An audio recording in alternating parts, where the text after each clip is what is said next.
நம் ஆண்டவராம் இயேசு கிறிஸ்து நம் மீது அன்பு கூர்ந்து தம் அருளால் நிலையான ஆறுதலையும் எதிர்நோக்கையும் அளித்த நம் தந்தையாம் கடவுளும் உங்கள் உள்ளங்களுக்கு ஊக்கமளித்து நல்லதையே சொல்லவும் செய்யவும் உங்களை உறுதிப்படுத்துவார்களாக. 2 தெசலோனிக்கர் அதிகாரம் 2 இறைவார்த்தை 16 முதல் 17.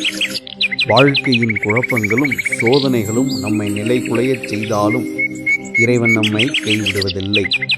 அவரது வார்த்தையில் நிலைத்திருப்போம். அவர் நம் உள்ளத்திற்கு ஆறுதலையும் நாளைய நாளுக்கான நம்பிக்கையையும் தருவார். இன்று கவலைப்படாதீர்கள், இறைவனிடம் நம்பிக்கையுடன் ஒப்படையுங்கள். இறைவன் உங்களை நிறைவாக ஆசீர்வதிப்பாராக. ஆமென்.